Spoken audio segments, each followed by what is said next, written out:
Kalau di sini pada mulanya itu di dalam penciptaan langit dan bumi.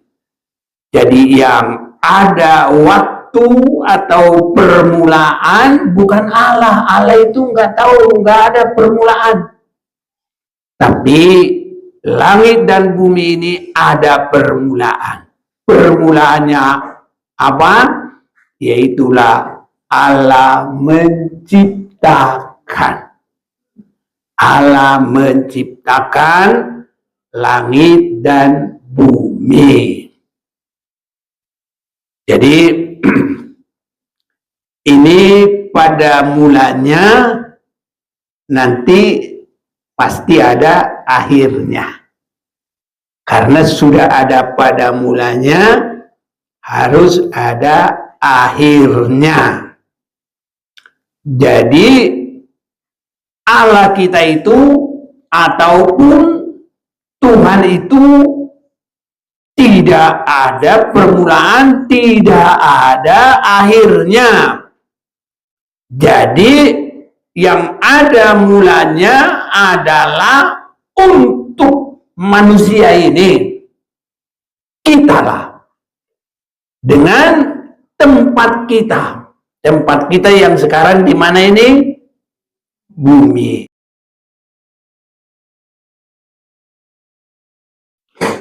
Kita bersyukur pada saat ini kita kembali boleh beribadah di tempat ini. Saya sampaikan salam bagi kita semua yang ada di tempat ini, juga bagi saudara-saudara yang bisa tersambung melalui media sosial ini, Zoom ataupun Facebook ataupun yang lainnya kalau masih ada yang lainnya. Tuhan Yesus memberkati kita. Istimewa juga di tengah-tengah kita ada Mbak Kasbi, punya keluarga besar di mana-mana, termasuk kita keluarga besarnya. Mbak Kasbi bersama dengan anaknya, dengan menantunya. Cuma anaknya lagi sibuk, satu lagi di rumah mempersiapkan untuk kuliah. Satu lagi akan datang besok ya, dari Bandung ke Bogor. Besok mereka sama-sama di sana. Kita saling mendoakan Tuhan Yesus memberkati. Saya mau mengajak kita baca firman Tuhan di dalam kitab Kejadian pasal yang pertama.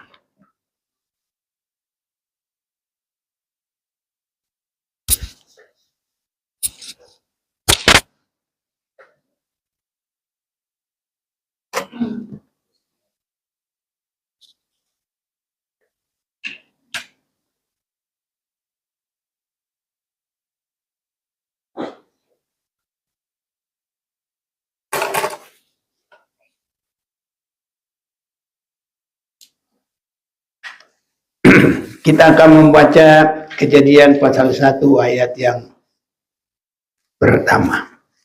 Kejadian pasal 1 ayat yang pertama. Sudah dapat? Bersama kita 1, 2, 3. Pada mulanya Allah menciptakan langit dan bumi. Ya. Kita akan mulai sekarang dengan tema yang baru. Kita belajar tentang Allah, biar semua kita bisa sama konsep ataupun persepsi kita dalam pengenalan akan Allah. Sebenarnya kalau Allah itu bukan nama. Sama dengan kita kalau jabatan tertinggi di negara kita ini siapa tahu? Presiden. Itu bukan nama.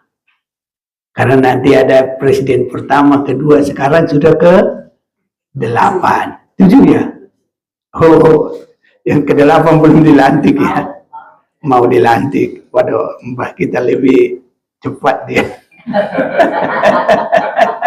Rupanya ngikuti politik juga. Haleluya. Jadi Allah juga bukan nama. Itu adalah sebutan dari manusia. Hanya itu adalah sebutan yang benar-benar mengagungkan, membesarkan, memuliakan, mengakui. Ya, itulah tentang kata Allah. Jadi Allah itu adalah dari hati manusia yang mengagungkan Tuhan. Karena perkataan itu dalam pemikiran manusia itulah yang paling tinggi. Makanya tadi saya sampaikan kalau paling tinggi pangkat di negara kita ini adalah presiden. Kalau jenderal bintang 1, 2, 3, 4 itulah. Tapi kalau bintang 5 cuma berapa? Cuma 1, yaitu presiden. Jadi di atas semua jenderal dia. Karena bintangnya 5. Kalau bintang 7 buat puyeng. Tapi di sini nggak ada yang puyeng. Kalau ada Tuhan semua segar. Jadi di sini pada mulanya Allah. Sebenarnya kalau Allah ini itu juga supaya bisa membedakan sama dengan kita ini, ya nama itu membedakan. Makanya kalau oma-oma sudah tua, anaknya 7, kalau berjejer 7 kadang dia udah lupa namanya yang mana. Dia mau menunjuk satu nama, kadang dia sudah sebutkan dulu 5 nama, 2 lagi yang belum disebut. Maksudnya karena ya kadang udah salah-salah, ya maksudnya juga supaya di antara 5 itu kadang sampai semua, sampai 7 disebutkan. Nah, itu. Jadi sebenarnya anak itu ada 7, yang membedakan dia adalah juga namanya. Jadi supaya kita benar-benar tidak keliru tentang sesembahan kita. Mana yang kita sembah. Jadi perkataan Allah itu semua di situ sudah maha kudus, maha besar, maha kuasa. Nanti kita akan pelajari dalam beberapa kali, nanti kita ambil tema tentang Allah itu. Jadi Allah itu juga sebenarnya adalah Allah yang kekal. Kalau di sini pada mulanya itu menunjukkan penciptaan yang ada di bumi ini. Makanya pada mulanya Allah menciptakan langit dan bumi. Jadi kalau di sini pada mulanya itu di dalam penciptaan langit dan bumi. Jadi yang ada waktu atau permulaan bukan Allah. Allah itu nggak tahu, nggak ada permulaan. Tapi langit dan bumi ini ada permulaan. Permulaannya apa? Yaitulah Allah menciptakan. Allah menciptakan langit dan bumi. Jadi ini pada mulanya nanti pasti ada akhirnya. Karena sudah ada pada mulanya, harus ada akhirnya. Jadi Allah kita itu ataupun Tuhan itu tidak ada permulaan, tidak ada akhirnya. Jadi yang ada mulanya adalah untuk manusia ini. Kitalah. Dengan tempat kita. Tempat kita yang sekarang di mana ini? Bumi. Tadi ada yang bilang, dari mana kau? Dari bumi. Nah, tapi jangan beredar-edar di bumi. Karena kalau beredar-edar di bumi, siapa itu? Iblis, dari mana kau? Dia bilang dari bumi. Nah, adakah yang kau lihat hambaku Ayub yang setia? Ya, saya lihat. Dia setia karena yang kau berkati dia limpah. Nah, tapi dah cukuplah untuk itu. Jadi kalau ada permulaan, ada akhir. Sama dengan Alkitab kita ini. Permulaan adalah ini, Kejadian 1 ayat 1. Akhirnya adalah Wahyu pasal yang ke-22. Ada apa di situ? Ada langit baru dan bumi baru. Nah, hari ke situ. Ada lagi ya bumi baru dan langit yang baru. Makanya ada permulaan itu karena ada langit dan bumi baru, maka permulaannya adalah langit bumi yang lama. Dan nanti diakhiri dengan langit bumi yang baru. Itu karena ada di dalam 2 pasal, kita mulai dari buku yang terakhir. Buku yang terakhir adalah kitab Wahyu. Karena kita sistem belajar, jadi nggak seperti di khotbah. Wahyu pasal yang ke-21, lalu, ini ayat 1 ya, aku melihat langit yang baru dan bumi yang baru. Persis dengan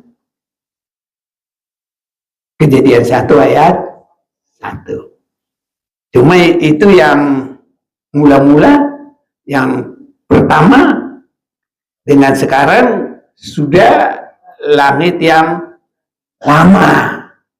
Bumi dan langit yang sudah lama. Maka Wahyu 21 ada langit yang baru dan bumi yang baru. Ada baiknya kita mau baca bersama-sama dulu ini. Wahyu 21 ayat 1. 1, 2, 3. Lalu aku melihat langit yang baru dan bumi yang baru. Sebab langit yang pertama dan bumi yang pertama telah berlalu dan laut pun tidak ada lagi. Ya. Jadi kita ada tujuannya, sasarannya. Kalau kita baca lanjutannya ayat 2, dan aku melihat kota yang kudus Yerusalem baru turun dari surga dari Allah, yang berhias bagaikan pengantin perempuan yang berdandan untuk suaminya. Lalu aku mendengar suara yang nyaring dari tahta itu berkata, lihatlah kemah Allah ada di tengah-tengah manusia, dan ia akan diam bersama-sama dengan mereka. Mereka akan menjadi umatnya, dan ia akan menjadi Allah mereka. Jadi nanti anak-anak Tuhan yang benar, yang menang, yang benar, yang berkenan kepada Tuhan, nanti bersama Tuhan selama-lamanya di mana? Di Yerusalem baru. Ya, ini kita harus mengerti. Jadi kita bukan ke surga. Haleluya. Nah, tapi nanti kita akan ke Yerusalem baru. Nah, itu perjalanannya itu begitu. Makanya kita semua harus teliti membaca. Karena sudah disebut di sini, lalu aku melihat langit yang baru dan bumi yang baru. Sebab langit yang pertama dan bumi yang pertama telah berlalu, dan laut pun tidak ada lagi. Dan aku melihat kota yang kudus, Yerusalem baru, turun dari surga dari Allah, yang berhias bagaikan pengantin perempuan yang berdandan untuk suaminya. Jadi Yerusalem baru ini turun dari surga. Haleluya. Nah, ini bukan kita ajaran baru, bukan Alkitab baru. Ini Alkitab kita, cuma kadang orang belum begitu memperhatikan dengan sungguh. Ya. Jadi kalau rumah Bapak itu nanti di mana? Surga. Kok di surga lagi? Yerusalem baru. Yerusalem baru. Sudah turun dari surga. Surga itu udah ditinggal. Ah, itu nanti ada pelajarannya. Ya. Karena surga itu udah pernah ada dosa di sana. Loh, kok bisa? Iya dong. Dosa siapa ada di sana dulu? Lucifer. Jadi Tuhan tidak pakai yang bekas dosa. Gitu. Hanya manusia inilah luar biasa dikasihi Tuhan. Berdosa pun sudah bekas berdosa. Tapi dia berikan satu harga yang sangat mahal, yaitu darah anaknya sendiri. Itulah menyucikan kita. Kalau surga nggak ada disucikan, nggak ada ditebus, tapi ditinggal. Dan aku melihat kota yang kudus Yerusalem baru turun dari surga dari Allah, yang berhias bagaikan pengantin perempuan yang berdandan untuk suaminya. Lalu aku mendengar suara yang nyaring dari tahta itu berkata, lihatlah kemah Allah di tengah-tengah manusia, dan ia akan diam bersama-sama dengan mereka. Di sini kita. Mereka akan menjadi umatnya, dan ia akan menjadi Allah mereka, Allah kita. Haleluya.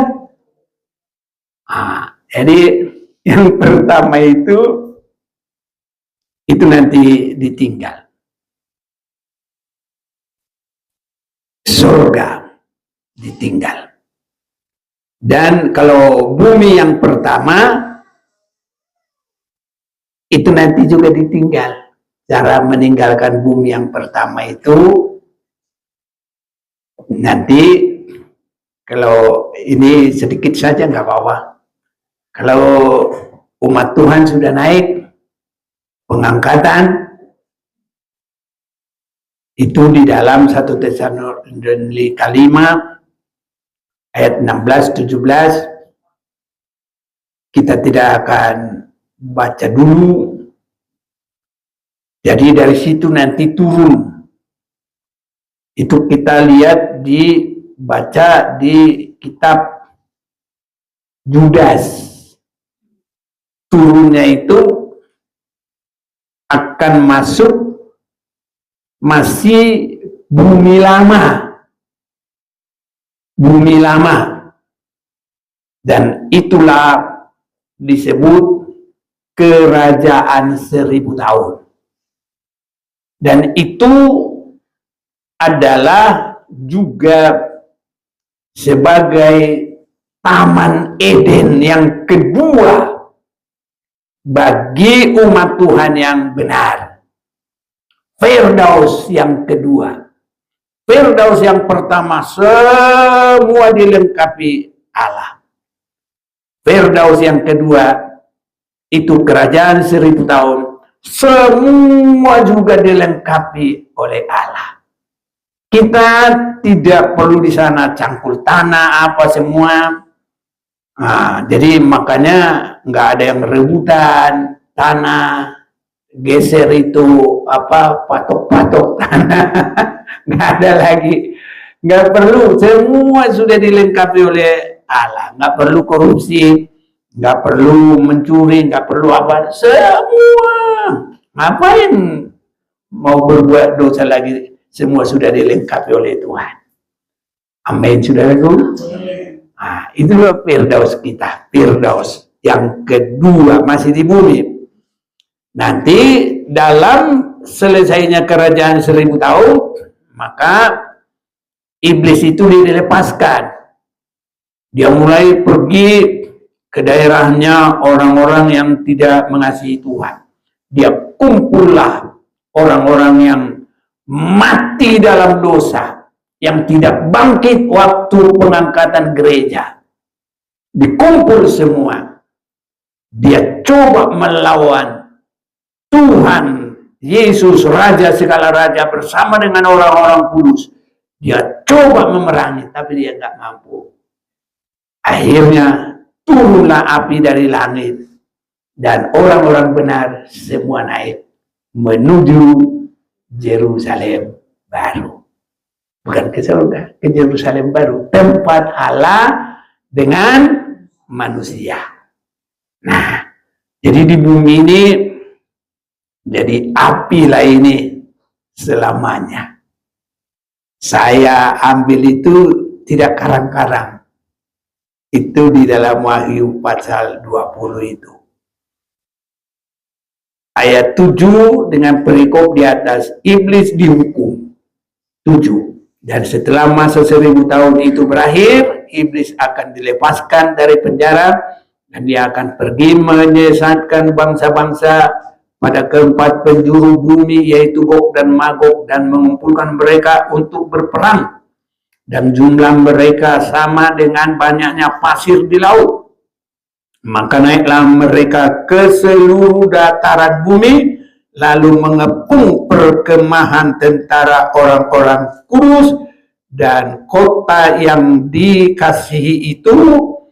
Tetapi dari langit turunlah api menghanguskan mereka, dan iblis yang menyesatkan mereka dilemparkan ke dalam laut api dan belerang, yaitu tempat binatang dan nabi palsu itu, dan mereka disiksa siang malam sampai selama-lamanya. Jadi api ada di situ dan tersiksa selama-lamanya. Jadi gereja atau orang-orang benar masuk nanti ke Wahyu 21. Itu adalah bersambung. Tetapi sebagai koreksinya, ke Yerusalem baru harus Yesus melihat, lihat, aku akan menjadikan semuanya baru. Bukan akan lagi, ya. Yang dulu di atas tahta itu berkata, lihatlah, aku menjadikan segala sesuatu baru. Jadi sudah baru. Makanya kita sekarang pakai kesempatan untuk jadi baru. Dan dalam 2 Korintus pasal yang keempat ayat 16, ini kesempatan bagi kita. Apa itu? Ada yang bantu baca? 2 Korintus 4 ayat 16. Iya. Sebab itu kami tidak tawan hati, tetapi meskipun manusia lahirnya kami semakin merosot, namun manusia batinnya kami dibaharui dari sehari ke sehari. Ya, jadi kita sekarang kesempatan bergumul. Kalau kita tahu Allah, kita harus dibarui dari sehari ke sehari. Karena nanti kita akan lihat nama Allah itu Maha Kudus. Jadi nggak boleh kena dosa sama sekali. Itu sebabnya dalam Wahyu 21 ayat 5 harus Yesus melihat semua sudah harus baru. Karena ayat yang ke-20 pasal 21 tadi, Wahyu 21 ayat 8, tetapi orang-orang penakut, orang-orang tidak percaya, orang-orang keji, orang pembunuh, orang sundal, tukang-tukang sihir, penyembah-penyembah berhala, semua pendusta, mereka akan mendapat bagian mereka di dalam lautan yang menyala-nyala. Tempat siapa itu? Lautan yang menyala-nyala oleh api dan belerang. Inilah kematian yang kedua. Makanya kalaupun ada waktunya mati yang pertama, tapi itu juga harus mati di dalam Tuhan. Jangan mati dalam dosa. Orang yang mati dalam dosa tidak bisa bangkit nanti. Itu bangkitnya itu untuk dihukum bersama dengan iblis. Jadi kematian orang benar berharga di mata Tuhan. Jadi harus bergumul. Itulah. Dalam Wahyu pasal 21 sering kita sudah baca juga ayat 27, tetapi tidak akan masuk ke dalamnya. Ke dalam mana ini maksudnya? Yerusalem baru. Sesuatu yang najis. Tahu orang yang melakukan pekerjaan kekejian atau dusta. Tetapi hanya mereka yang namanya tertulis di dalam kitab kehidupan anak domba. Bagaimana caranya supaya nama kita tertulis? Harus melakukan firman sampai tidak salah terhadap firman. Sehingga hidup kita ini kudus adanya. Nah ini baru nama kita boleh tertulis. Kalau masih ada noda namanya nggak tertulis. Ditulis pun nggak bisa lengket. Kira-kira begitu. Jadi harus sampai melakukan firman, dan kekudusan itu bukan dengan cara manusia, tapi ukuran dari Yesus. Yesus juga disebutkan adalah firman yang hidup. Alkitab adalah firman yang tertulis. Yesus adalah firman yang hidup. Ya. Jadi harus sampai sesuai, baru kita boleh masuk di Yerusalem baru. Wahyu 22 ayat 15, tetapi anjing-anjing dan tukang-tukang sihir, orang-orang sundal, orang-orang pembunuh, penyembah-penyembah berhala, dan setiap orang yang mencintai dusta dan yang melakukannya tinggal di luar. Luar mana? Luar Yerusalem baru. Ya, yang aman hanya di dalam. Jadi jangan ada orang bilang aku di luar-luarnya aja, di halaman-halamannya. Nggak boleh. Hanya di dalam yang aman. Nah, kita keluar dari pintu ini aja sudah nggak sejuk. Tapi kalau di sini sejuk. Mau sejuk tinggal dalam. Kalau mau hangat keluar. Nah, ini contoh-contoh saja. Jadi, itulah sedikit Alkitab kita ini. Ada permulaan, ada akhir. Nah, akhirnya kita sudah dengar tadi, nanti ada Yerusalem baru. Bumi yang baru. Yerusalem baru. Bumi yang lama sudah ditinggal.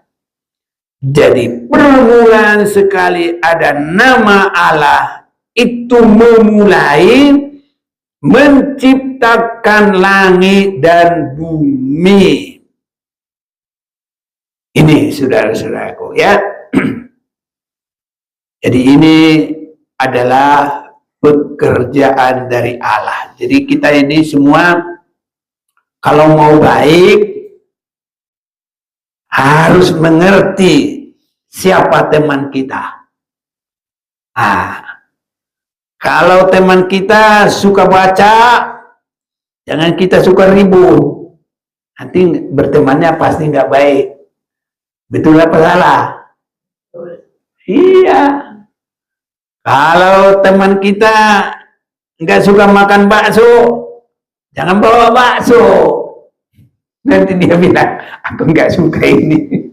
Ya, jadi harus bisa menyesuaikan. Haleluya. Nah, sesama kita juga harus bisa ngerti begitu. Suami istri juga kalau nggak bisa mengerti suami istri, udah itu bisa pisahan.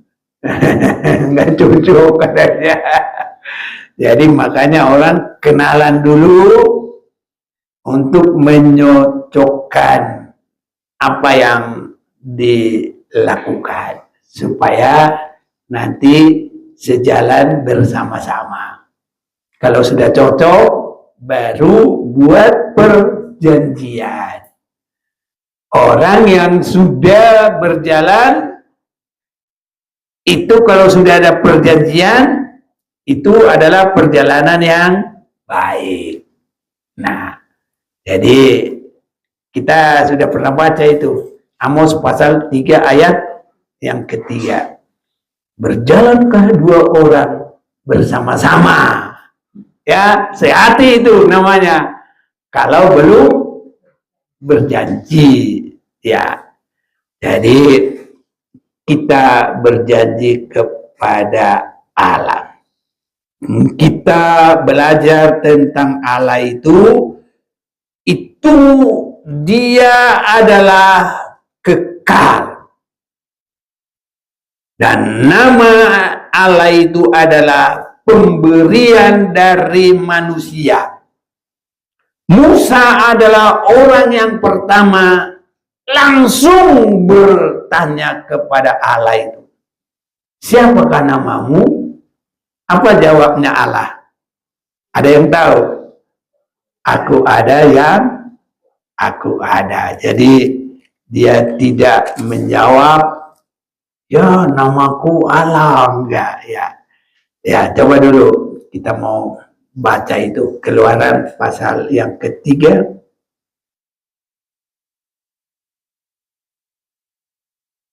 Ada yang baca ayat 13? Ayat 13, lalu Musa berkata kepada Allah, tapi apabila aku mendapatkan orang Israel dan berkata kepada mereka, Allah nenek moyangmu telah mengutus aku kepadamu, dan mereka bertanya kepadaku, bagaimana tentang namanya? Apakah yang harus kujawab kepada mereka? Firman Allah kepada Musa, aku adalah aku.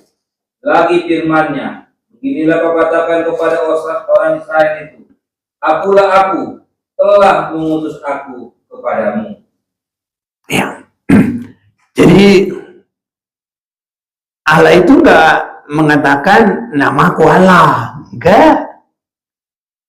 Jadi kenapa kita berkata Allah? Itu adalah sebutan manusia menunjuk kepada yang maha kuasa. Pokoknya segala maha yang baik. Maha kurus, maha pemurah, maha penyayang, maha tahu, pokoknya perkara-perkara yang baik, maha-maha itu Tuhan lah. Ya, itu saudara-saudaraku. Jadi itu bukan nama, hanya dengan ada sebutan yang diberikan manusia itu, makanya mereka bisa membedakan maksudnya siapa. Nah, jadi kalau kita langsung ditunjukkan dalam Alkitab kita, Kejadian 1 ayat 1, Allah menciptakan langit dan bumi. Jadi yang pertama Tuhan ingin kita tahu bahwa Allah itu adalah yang maha pencipta. Allah Maha Pencipta. Jadi kalau Allah Maha Pencipta, kalau kita bersama dengan Allah jangan khawatir lagi. Haleluya. Nah, hanya dengan ada Allah yang Maha Pencipta ini, tidak semuanya orang bisa mengalami kebaikan dari Allah, berkat dari Allah. Manusia yang pertama adalah Adam. Manusia yang kedua adalah Hawa, yang dijadikan dari tulang rusuk Adam. Manusia yang ketiga adalah Kain. Orang yang lahir pertama adalah Kain. Iya. Oh, kalau cepat-cepatan bisa ya? Manusia pertama siapa? Orang yang lahir pertama siapa? Bisa ya.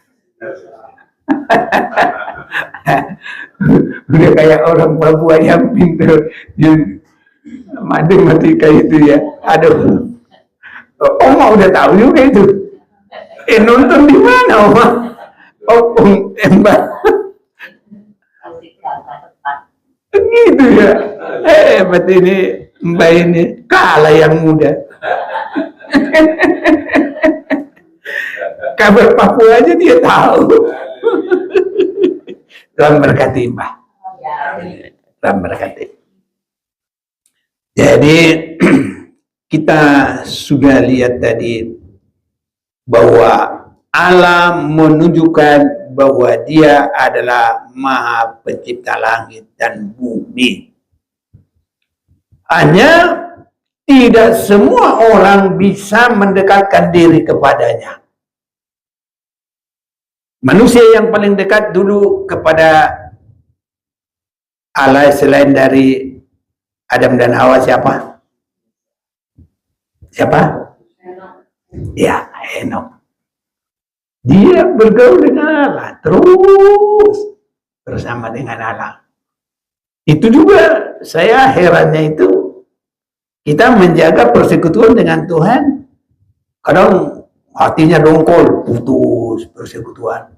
Kadang hatinya ke duniawi, putus. Jadi, tapi kalau Henok itu berapa tahun? 300 tahun. Wah, haleluya. Kita mau berdoa aja 1 jam, susah. Apalagi kalau berdoa semalam. Tapi nanti Tuhan kuatkan kita. Berdoa sama Tuhan ya, kita harus timbul kerinduan. Setelah kita belajar tentang Allah itu, ya kita harus timbul kerinduan lebih banyak bersekutu dengan Dia. Karena Kain itu Tuhan sendiri nggak mau bersekutu dengan dia. Kain itu jadi apa? Harus menjauh dari hadapan Tuhan. Ya, kita mau baca dulu ini pasal yang keempat ini.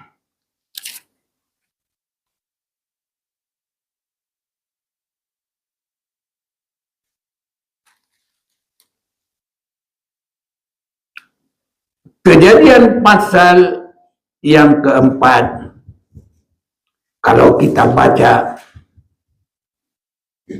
mulai 10, ada yang bantu boleh. Kejadian 4 ayat 10. Firman-Nya, apakah yang telah kau perbuat ini? Darah adikmu itu berteriak kepadaku dari tanah. Maka sekarang terkutuklah engkau, terbuang jauh dari tanah yang menganakan mulutnya untuk menerima darah adikmu itu dari tanganmu. Apabila engkau mengusahakan tanah itu, maka tanah itu tidak akan memberikan hasil sepenuhnya lagi kepadamu. Engkau menjadi seorang pelarian dan pengembara di bumi. Kata Kain kepada Tuhan, hukumanku itu lebih besar daripada yang dapat kutanggung. Engkau menghalau aku sekarang dari tanah ini, dan aku akan tersembunyi dari hadapanmu, seorang pelarian dan pengembara di bumi. Maka barang siapa yang akan bertemu dengan aku, tentulah akan membunuh aku. Iya, jadi Kain itu dia juga tersembunyi dari hadapan Tuhan, dari hadapan Allah. Itu sebabnya kalau kita mau nanti bersama-sama dengan Allah di Yerusalem baru harus tidak ada dosa sedikit pun. Haleluya. Nah, ini karena nanti Allah yang Maha Kudus, ya, tidak boleh ada sedikit dosa, karena itu memisahkan. Jadi mulai dari Adam, kalau kita perhatikan, Adam karena berdosa dia terpisah dari Allah, terbuang dari Taman Eden.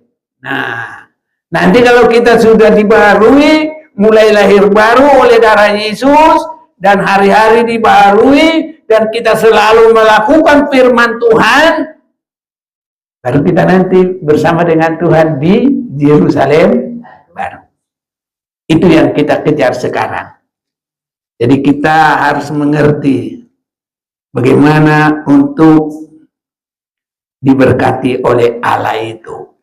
Harus sampai ada pembaruan. Jadi pembaruan yang pertama adalah dilahirkan oleh korban Yesus Kristus.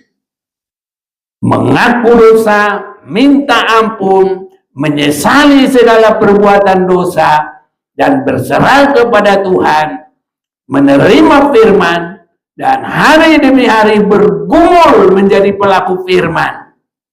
Dan kalau kita menang, Yesus nanti akan berkata, lihat, aku sudah jadikan dia baru. Masuk. Dan untuk masuk ke Yerusalem baru, tidak ada sedikit pun dosa. Nah, jadi biarpun orang baru sedikit, bagi Allah itu tidak peduli. Malah Kain itu terbuang jauh dari tanah yang baik, yang tempat darah adiknya tercurah. Dan juga Kain itu berusaha, dia mengalami tidak ada hasil yang maksimal. Jadi kalau mau diberkati Tuhan, kita harus periksa persekutuan yang baik dengan Tuhan. Periksa terus. Memang begitulah saudara-saudaraku. Semua kita kalau rindu kepada kebaikan, kebenaran, kesucian, ditebus darah Yesus, langsung iblis menggoda kita. Tapi harus ada keteguhan. Kenapa Henok bisa bergaul? Berapa tahun? 300 tahun. Masa kita nggak bisa seminggu pun? Setahun berapa minggu? 52. Malah 1/52 tuh nggak bisa. Padahal kalau Henok 300 tahun. Kalau diminggukan 300 kali 52, 1000 berapa itu? Lebih 1500. Ya, yang matematika aku nggak bisa hitung sendiri. Iya. Engkau menjadi orang pelarian dan pengembara di bumi. Jadi artinya tidak ada ketenangan, tidak ada kepastian, tidak ada ketentuan. Karena dia pengembara, berarti alamatnya juga nggak tetap. Ini dia. Jadi nggak ada alamat tetap. Makanya Kain coba minta request.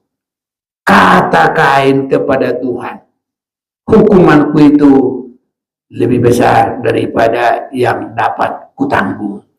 Bukan dikatakan dari dosaku, tapi dia juga ini bagus ini. Aku nggak mampu, itu artinya ini. Nah, kalau yang lain bukan begitu, aku nggak salah. Aduh, kalau sudah begini ini hancur lebur ini. Sama sesama juga nggak bisa ini. Makanya sama sesama juga nggak boleh begitu. Kamu yang salah, aku yang benar. Kamu yang salah, aku yang benar. Nggak boleh. sudahlah, Tuhan Yesus yang benar. Kalau mempertahankan kebenaran itu mempertahankan apa?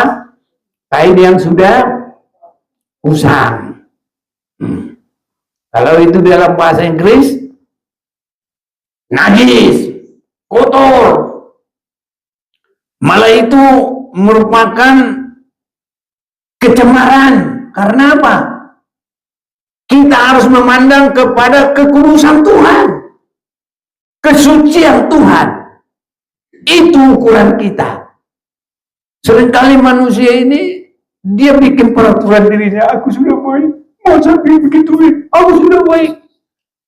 Gak ada kebaikan manusia. Haleluya. Yang ada apa? Kebaikan Tuhan. Kita harus mengikut kebaikan Tuhan. Dalam pelajaran kita, kebenaran Taurat aja belum cukup. Kalau kebenaranmu tidak melebihi kebenaran dari ahli Taurat, kamu nggak boleh masuk ke dalam kerajaan surga. Jadi harus apa? Kebenaran Yesus Kristus. Dia tidak menganggap kesetaraannya itu dengan Allah sebagai hak yang dipertahankan. Melainkan dia mengosongkan diri. Haleluya. Coba kalau sudah mulai berani mengosongkan dirinya, bagus ini semua ini. Tapi kalau masing-masing membesarkan dirinya, aku yang benar, keluarga aku yang benar, wah habislah. Semua ini aku yang nyari, semua ini dari keluarga kami. Masing-masing nggak mau, ya berterima kasih atas saudaranya.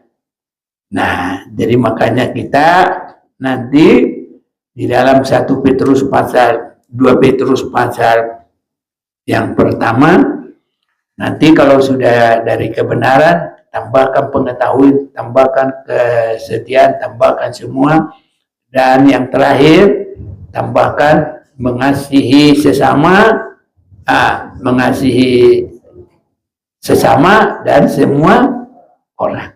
Harus sampai ke situ. Jadi artinya biarpun orang bersalah, berdosa semua, kita harus tidak boleh menuntut, tidak boleh menghakimi, tidak boleh menghukum. Nanti biar Tuhan yang menghukum. Amen. Penghukuman itu bukan kita. Kita bukan Tuhan, kita bukan hakim.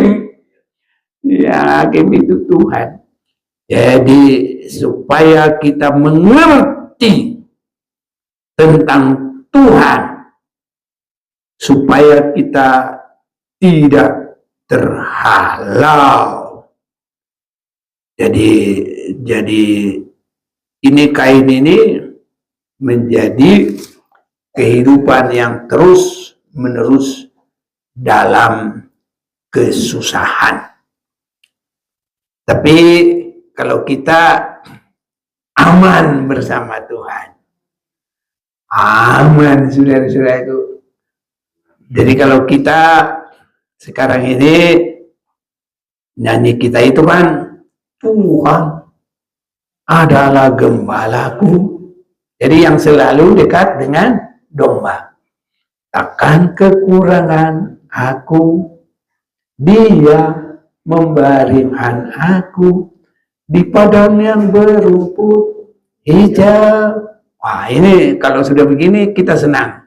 Jadi kesenangan kita, kalau domba rumput yang hijau, kalau kita dombanya Tuhan, itu menunjukkan firman yang selalu baru. Nah, sebab kalau rumput yang sudah berapa hari, dia bukan hijau, kering, warna apa? Kuning. Tuhan tidak bilang, kuberingkan engkau di rumput yang kuning. Itu karena nggak ada lagi rumput yang hijau. Jadi itu nggak kerjaan Tuhan itu kerjaan di desa karena sudah ya kekeringan, jadi kuning. Kalau Tuhan nggak kekeringan, hebat. Jadi walaupun berjalan di lembah bayang-bayang maut, kita tidak khawatir, kita tidak perlu takut bahaya, karena Allah kita adalah Allah pencipta langit dan bumi. Ini. Jadi inilah Allah yang kita kenal pada yang pertama sekali. Dan bentuk Allah pada mula pertama dalam Kejadian pasal pertama ayat 1 sampai 3, pada mulanya Allah menciptakan langit dan bumi. Bumi belum berbentuk dan kosong gelap gulita menutupi samudera, dan Roh Allah melayang-layang di atas permukaan air. Berfirmanlah Allah, jadilah terang. Lalu terang itu jadi. Jadi kita lihat di sini ada Allah, ada Roh Allah, ada firman Allah. Kalau begitu Allah itu berapa? Satu. Benar. Karena Allah itu Roh Allah dan firman Allah. Itu dari satu itu. Nah, itulah disebut Allah yang Esa. Ada Allah, ada Roh Allah, ada firman Allah. Nah, ini nanti kalau kita lihat ini Alkitab kita ini ada berapa perjanjian kita bilang tempoh hari? 2. Perjanjian lama, perjanjian baru. Sesudah dalam perjanjian baru, itu mengapa perjanjian baru?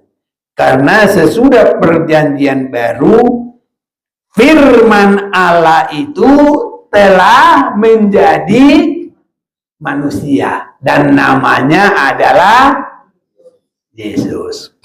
Nah, ya, namanya adalah Yesus. Nanti Mbah biar di sana ikutin lagi. Iya. Mantap. Ini sekolah Alkitab kita ini. Di Jogja juga ikutin terus. Karena ini nggak bisa sekali ngomong langsung habis. Ini bisa berbulan-bulan ini.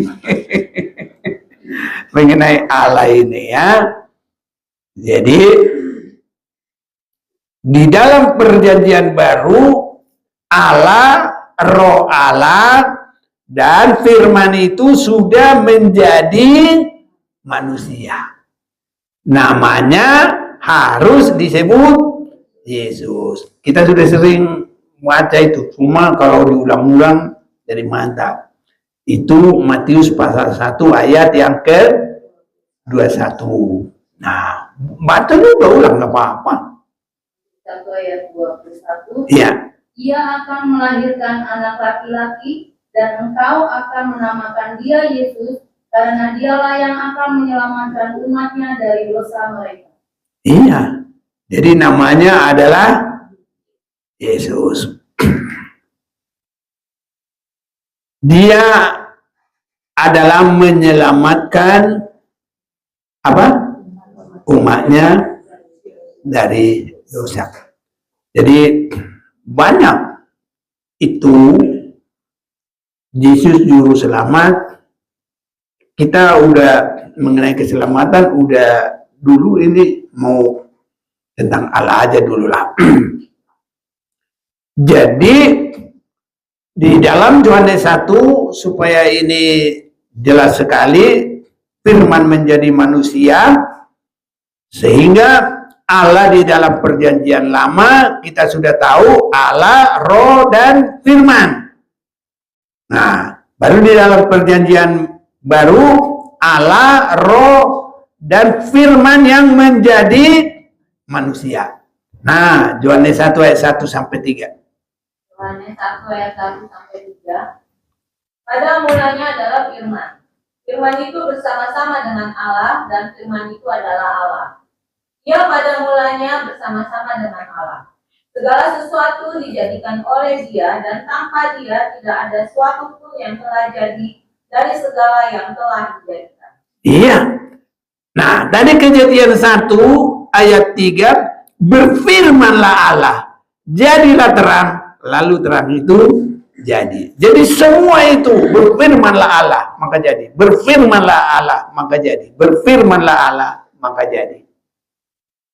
Sehingga dalam perjanjian lama, Allah, roh Allah, dan firman Allah. Dalam perjanjian baru sudah mulai lebih diterangkan kepada kita, tidak ada firman, tidak ada yang jadi. Nah, baru kalau kita perhatikan lagi, apa perbedaannya Allah dalam perjanjian baru? Nah, firman itu telah menjadi manusia. Nah, baca dulu ayat 14, Yohanes 1 tadi. Yohanes 1 ayat 14. Firman itu telah menjadi manusia dan diam di antara kita, dan kita telah melihat kemuliaannya, yaitu kemuliaan yang diberikan kepadanya sebagai anak tunggal Bapa, penuh kasih karunia dan kebenaran. Nah, jadi firman itu telah menjadi manusia. Karena dia bukan dari tanah,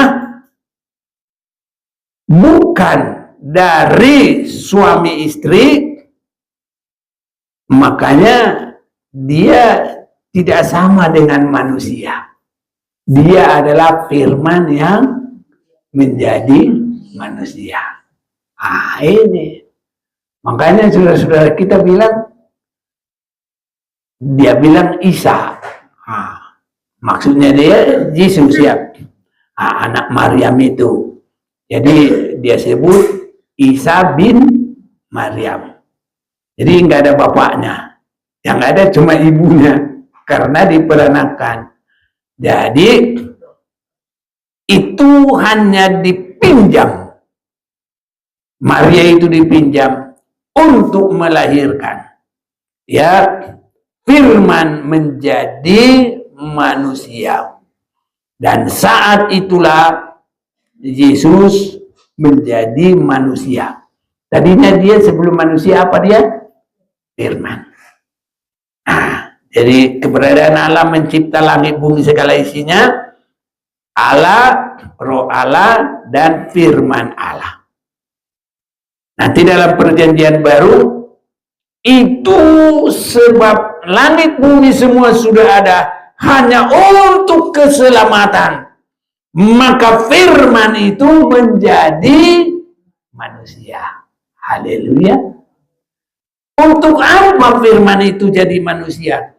Itu bukan menciptakan langit bumi, bukan menciptakan ikan, apa semua, bukan.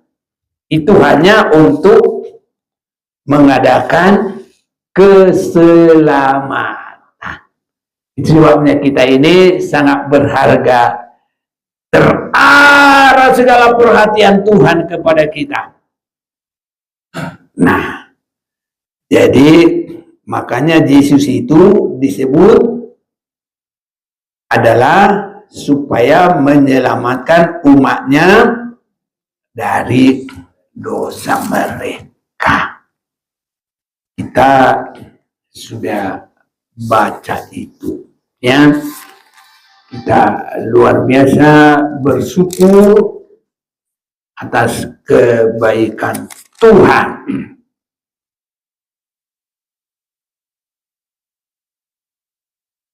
Coba dulu Yohanes 17.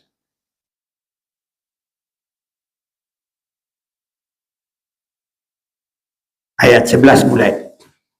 Ada yang dapat? 17 ayat 2. Dan aku tidak ada lagi di dalam dunia, tetapi mereka masih ada di dalam dunia, dan aku datang kepadamu. Ya Bapa yang kudus, peliharalah mereka dalam namamu, yaitu namamu yang telah Engkau berikan kepadaku, supaya mereka menjadi satu sama seperti kita. Ya. Jadi 1 Yohanes 4 ayat 14. 1 Yohanes 4 ayat 14. Dan kami telah melihat dan bersaksi bahwa Bapa telah mengutus anaknya menjadi juru selamat dunia. Ya, jadi saya juga bingung. Ini jelas sekali tadi ya kita baca. Kita baca dulu bersama-sama ini. Yohanes 17, 1 Yohanes ini belum diganti. Satu Yohanes, yang 1 Yohanes 4. Ya. Ayat 14. Benar sih, Mbak. Udah dapat 14. Ya, 14. 1, 2, 3. Dan kami telah dan bersaksi bahwa Bapa telah mengutus anaknya menjadi juru selamat. Jelas sampai enggak? Kok ada orang berani Yesus bukan juru selamat? Itu berlawanan enggak dengan Alkitab? Jadi Yesus itu adalah juru selamat.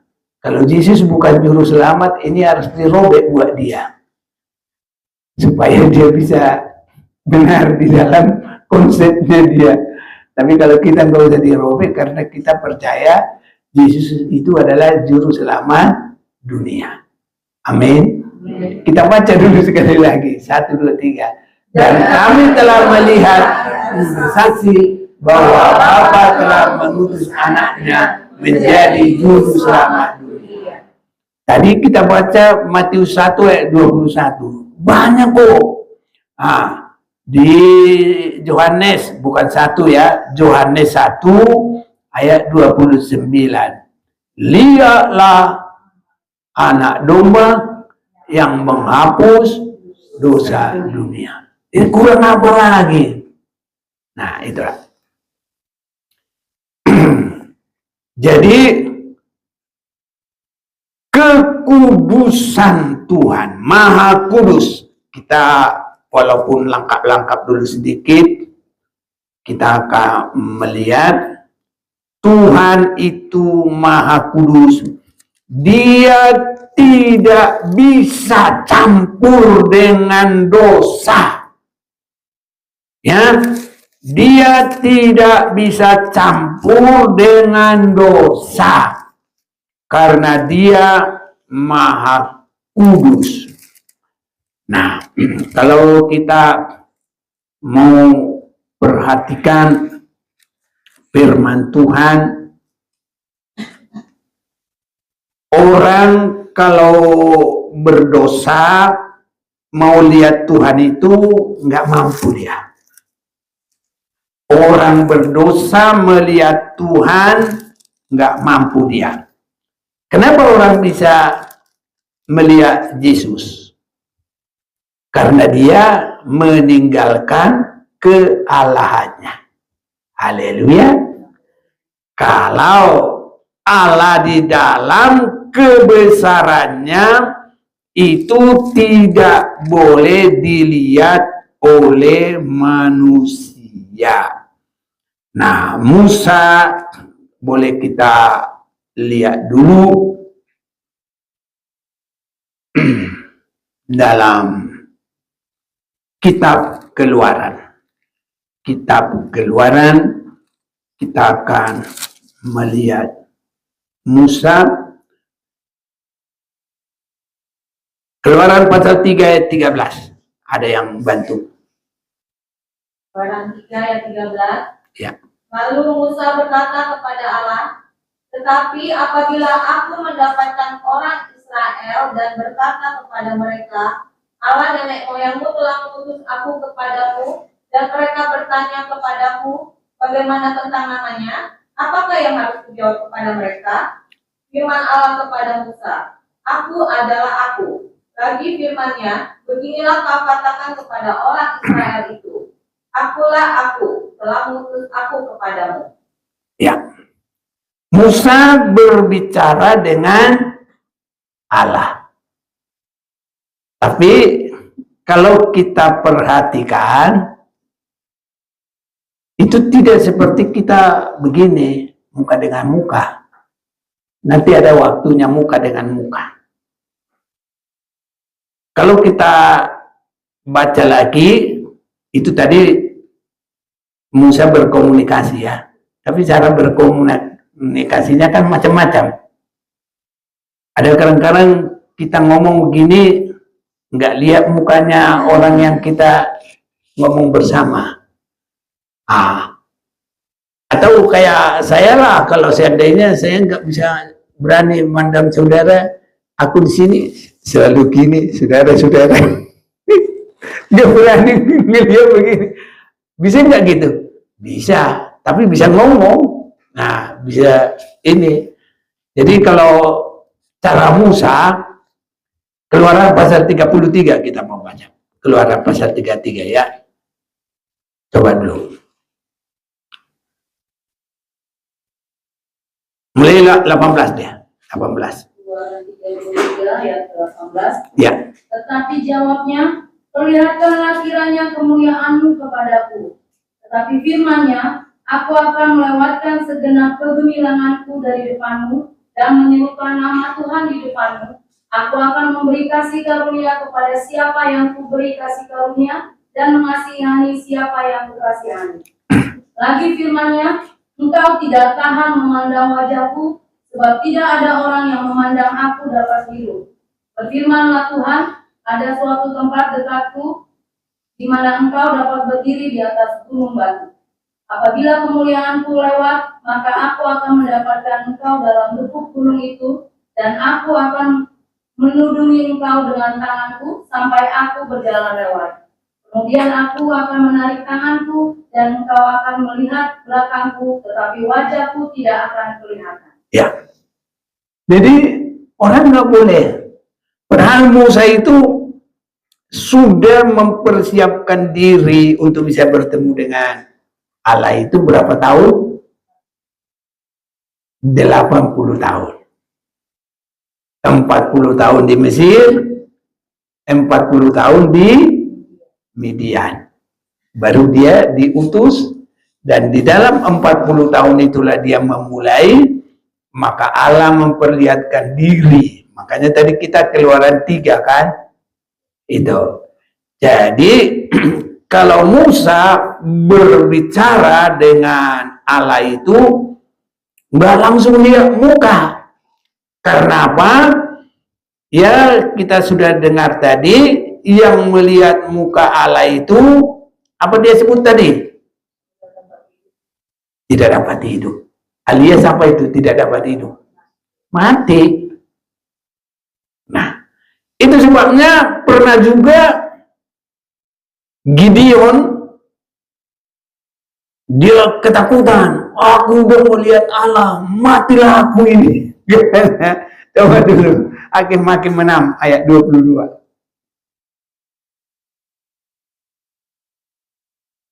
Ini sedikit kita sudah masuk dengan nama Allah yang Maha Kudus. Ya. Hakim 6 ayat 22 Sampai 24. sampai 24. Ya. Maka tahulah Gideon bahwa itulah malaikat Tuhan, lalu katanya, celakalah aku, Tuhanku Allah, sebab memang telah kulihat malaikat Tuhan dengan berhadapan muka. Tetapi berfirmanlah Tuhan kepadanya, selamatlah engkau, jangan takut, engkau tidak akan mati. Lalu Gideon mendirikan mezbah di sana bagi Tuhan dan menamainya Tuhan itu keselamatan. Mezbah itu masih ada sampai sekarang di Ofra, kota orang Abiezer.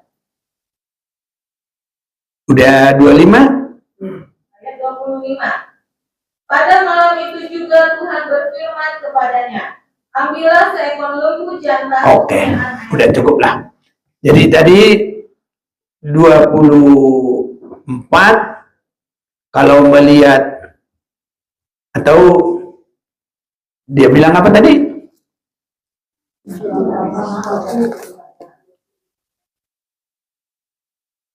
Aku udah melihat Tuhan, aku ini Saya mau baca juga dulu ya, biar aku ikut baca. Maka taulah Gideon bahwa itulah malaikat Tuhan. Dulu kadang dia bilang malaikat Tuhan, tapi kadang dia bilang Tuhan, karena dia tidak bisa membedakan dengan jelas sekali malaikat Tuhan dengan Tuhan. Jadi orang sudah mengerti pada saat itu, makanya kita lihat di situ Tuhanku, Allahku. Nah, jadi katanya celakalah aku, Tuhanku, Allahku, sebab memang telah kulihat malaikat Tuhan dengan berhadapan muka. Jadi itu, berhadapan muka. Jadi tadi kita sudah dengar juga di dalam kitab Keluaran 13, Tuhan berkata, orang yang melihat mukaku akan mati. Ini Gideon ngerti itu. Jadi rupanya orang Israel itu gampang ingat firman Tuhan itu. Dan biar lama pun nggak langsung hilang. Jadi antara apa yang kita sebut mengenai ya gitulah ya. Jadi mereka itu cepat mengingat.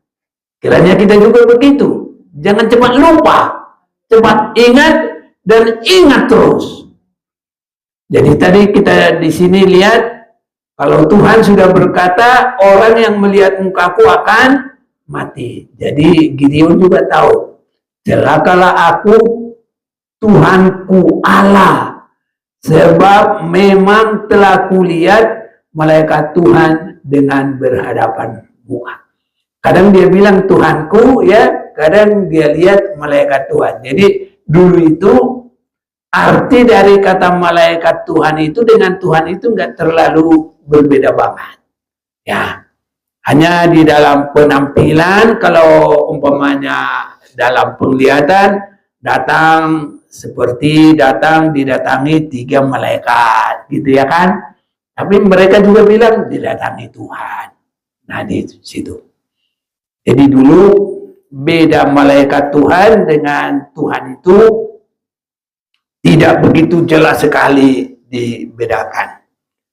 Makanya kita harus semakin melihat dan mengerti, dan satu perkara pengenalan dengan Tuhan itu, bahwa di dalam diri manusia itu sudah ada pengenalan tentang, ya di dalam konsep manusia itu ada pengenalan tentang Tuhan.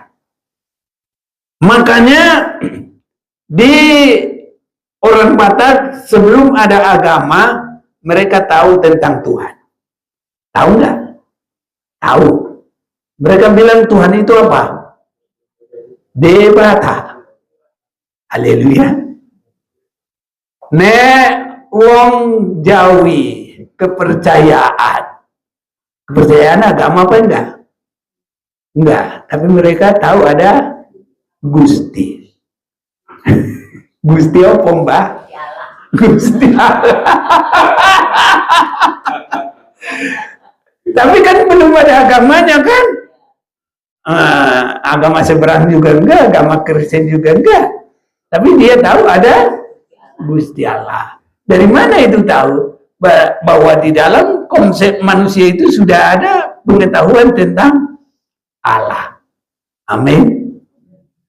Tapi ada Tuhan berikan firman-Nya supaya konsep manusia itu tidak berdasar dalam konsep saja, tapi langsung berdasar di dalam firman Allah.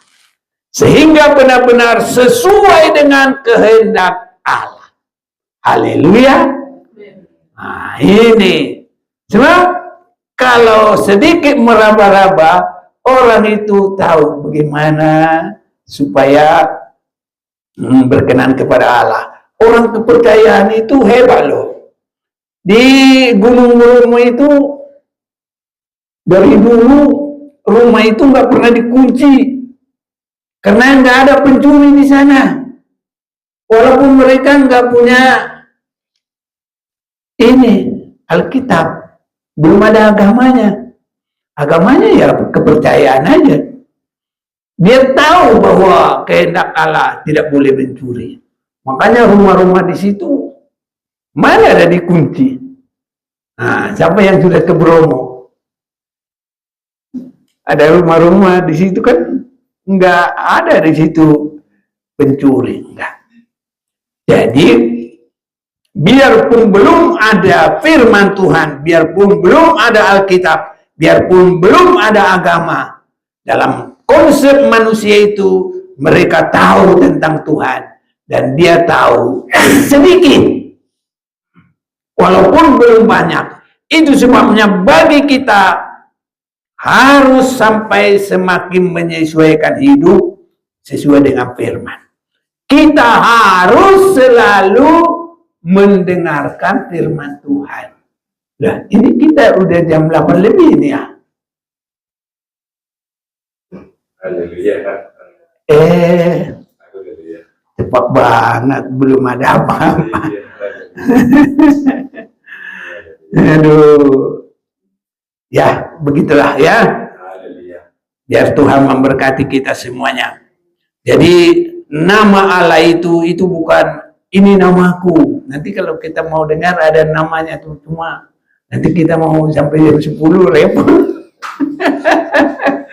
Ya. Besok lagi sembah sudah pulang. Jadi ya, nama yang sangat besar, nama yang sangat mulia. Nama Allah itu maha besar, maha kudus, ya. Melihat Tuhan, ya mukanya itu mati. Itu sebabnya sedikit saya arahkan lagi. Waktu Yesus menanggung dosa manusia di mana? Di kayu salib. Itu dalam, bacakanlah sebentar ini. 1 Petrus pasal 2 ayat 24. Bacakanlah sedikit. Petrus 2 ayat 24. Dia sendiri telah memikul dosa kita di dalam tubuhnya di kayu salib, supaya kita yang telah mati terhadap dosa hidup untuk kebenaran. Oleh bilur-bilurnya kamu telah sembuh. Itu adalah Yesus Kristus yang memikul dosa dunia. Makanya tadi 1 Yohanes pasal yang keempat, ayat berapa tadi? 14. Yesus itu adalah juru selamat. Jadi waktu Yesus memikul dosa itu, saat itu Yesus berkata apa? Eloi, Eloi, lama sabatani, Allahku, mengapa engkau tinggalkan aku? Karena Allah yang kudus itu tidak boleh kena sedikit pun dengan dosa. Makanya dia harus pergi. Tetapi Yesus sudah dikhususkan jadi juru selamat. Tadi kan kita sudah baca, haleluya. Nah, jadi dia harus terima. Memang dia tunjukkan betapa besarnya sakitnya penebusan, supaya kita mengerti bahwa penebusan kita bukan harga yang murah, mahal. Kita bukan ditebus dengan barang, tapi dengan darah yang mahal. Makanya saat itu kekudusan Allah itu boro-boro kena dosa. Orang berdosa melihat mukanya aja mati. Tidak boleh dekat, tidak boleh kena. Apalagi Yesus sedang menerima dosa dunia. Ya harus berpisah dengan Allah Bapa itu. Karena yang juru selamat itu bukan Allah Bapa, bukan Allah Roh Kudus. Tapi 1 Yohanes berapa tadi? 4 ayat 14, yang khusus juru selamat itu adalah, jadi sesakit apapun dia harus terima memikul dosa itu. Haleluya. Nah, inilah. Jadi kemahakudusan Allah itu harus Yesus Kristus berkorban supaya nanti kita boleh sama-sama di Yerusalem baru. Haleluya. Tuhan memberkati kita.